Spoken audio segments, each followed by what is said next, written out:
वर्ण। बच्चों, आपने पिछले पाठ में पढ़ा था कि व्याकरण के 3 मुख्य भाग हैं। उनमें पहला भाग वर्ण विचार है। आओ इस पर चर्चा करें। जैसा कि शब्द वर्ण विचार से ज्ञान होता है कि इस भाग में हमें वर्ण के बारे में ज्ञान अर्जित करना है। वर्ण क्या है? भाषा की वो छोटी से छोटी इकाई नहीं किए जा सकते, वर्ण कहलाती हैं। वर्णों के व्यवस्थित क्रम या क्रमबद्ध समूह को वर्णमाला कहते हैं। हमारी हिंदी भाषा में कुल 52 वर्ण हैं। क्या आप वर्णमाला के सारे वर्ण सुना सकते हैं?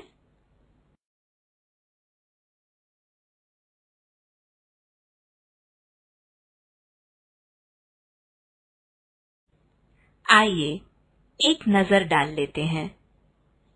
अ, आ, इ, ई, उ, ऊ, ऋ, ए, ऐ, ओ, औ, अम, आह।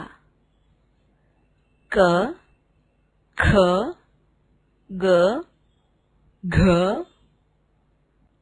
ड़, च, छ, ज, झ, ञ, ट, ठ, ड, ढ, ण, त, थ, द, ध, न, प, फ, ब, भ, म, य, र, ल, व, श, श, स, ह, क्ष, त्र, ज्ञ, श्र। बच्चों, आपने सारे वर्णों की ध्वनियां सुनी। सारी ध्वनियां अलग अलग हैं। वर्णों को उनकी ध्वनियों के आधार पर 2 समूहों में बांटा गया है। क्या आप इन समूहों के नाम बता सकते हैं? शाबाश बच्चों, ये समूह है स्वर तथा व्यंजन। आप इनके बारे में कक्षा 1 से पढ़ते आ रहे हैं। क्या आप इनकी परिभाषा बता सकते हैं? नहीं? तो आइए जानते हैं। बच्चों, जिन वर्णों का उच्चारण करने में किसी अन्य वर्ण की सहायता नहीं ली जाती, उन्हें स्वर कहते हैं।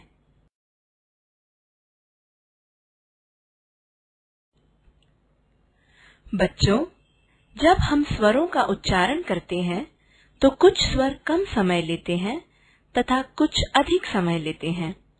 इसलिए उच्चारण के आधार पर स्वरों को 3 समूहों में बांटा गया है। पहले समूह में वे स्वर रखे गए हैं जिनके उच्चारण में बहुत कम समय लगता है। इन स्वरों को ह्रस्व स्वर कहते हैं। अ, इ, उ तथा ऋ ह्रस्व स्वर हैं। आ, ई, उ, ए, ऐ, ओ, औ ऐसे स्वर हैं जिनके उच्चारण में ह्रस्व स्वरों से 2 गुना समय अधिक लगता है। इसलिए इन्हें दीर्घ स्वर कहते हैं। ओम ऐसा स्वर है जिसके उच्चारण में ह्रस्व स्वर से 3 गुना समय लगता है। इसे प्लुत स्वर कहते हैं, लेकिन आजकल इस स्वर का प्रयोग लिखने में नहीं किया जाता है। बच्चों, अनुस्वार का उच्चारण करते समय वायु नाक से बाहर निकलती है। इसका चिह्न अ है। जैसे पंख, रंक, रंग, अंक, संग, गंध, बंध, मंद आदि। अनुनासिक का उच्चारण करते समय वायु नाक और मुख दोनों से बाहर निकलती है। इसका चिह्न आ है, जैसे हंस, दांत, आंत, गांव, चांद आदि।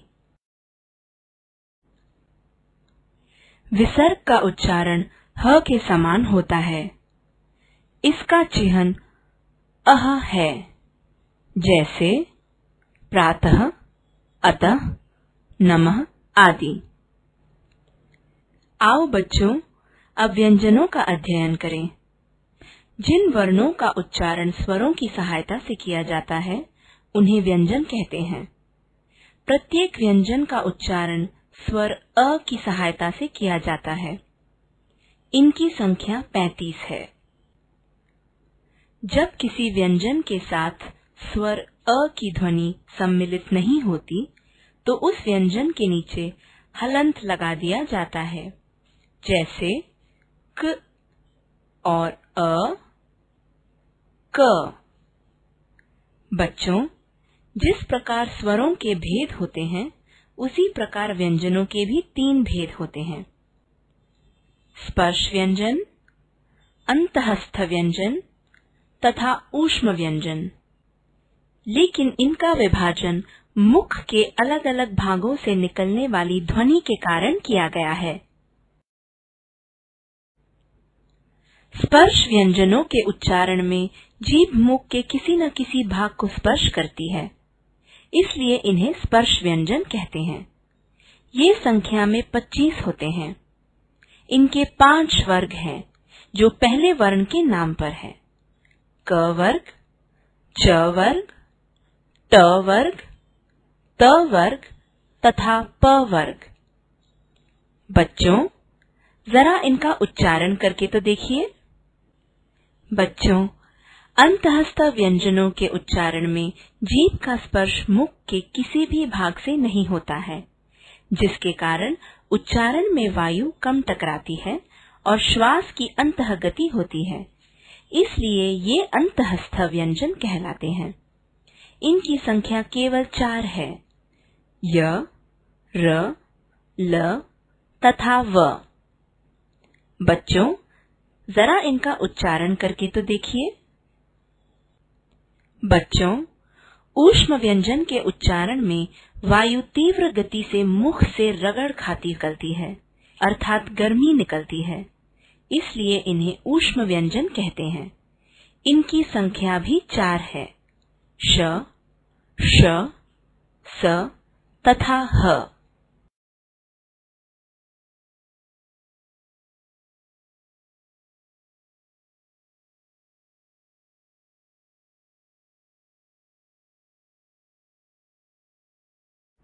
बच्चों, इन 3 प्रकार के व्यंजनों से अलग भी कुछ और व्यंजन हैं। आओ, उनके बारे में भी जानें। जब कोई स्वर रहित व्यंजन दूसरे व्यंजन से मिलकर नया वर्ण बनाता है, तो उसे संयुक्त व्यंजन कहते हैं। हिंदी वर्णमाला में 4 संयुक्त व्यंजन हैं: क्ष, त्र, ज्ञ तथा श्र। समरूप व्यंजनों के संयुक्त रूप को द्वित्व व्यंजन कहते हैं, जैसे क और क, च और च, त और त और ट। बच्चों, वर्णों का संयोग 2 प्रकार से हो सकता है: व्यंजन का व्यंजन से तथा व्यंजन का स्वर से। आइए पहले व्यंजन का व्यंजन से संयोग सीखते हैं। बच्चों, जिन व्यंजनों के अंत में एक खड़ी रेखा होती है, उन्हें पाई वाले व्यंजन कहते हैं। जब कोई पाई वाले व्यंजन किसी अपने से आगे वाले व्यंजन से संयोग करता है, तो उसकी पाई हटा दी जाती है, जैसे अच्छा, कंबल।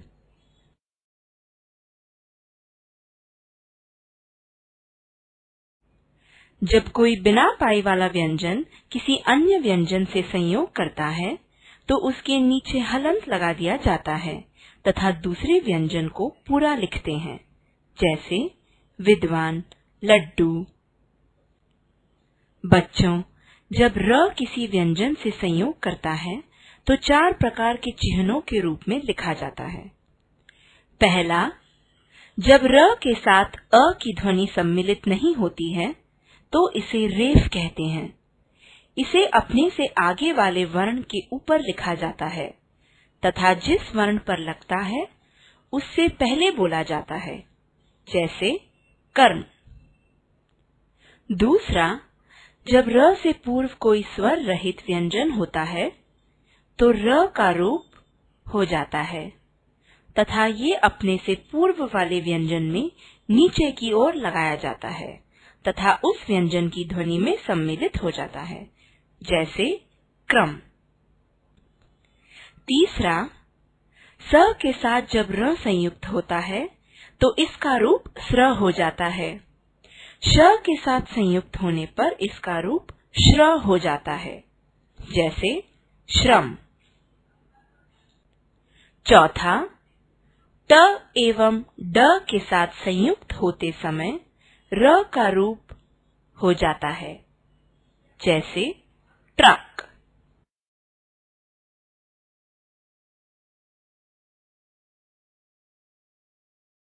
स्वरों की सहायता के बिना व्यंजनों का उच्चारण संभव नहीं होता है।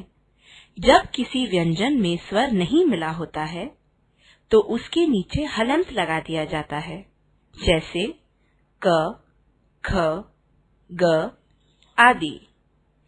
व्यंजन से मिलते समय स्वर मात्रा के रूप में परिवर्तित हो जाते हैं।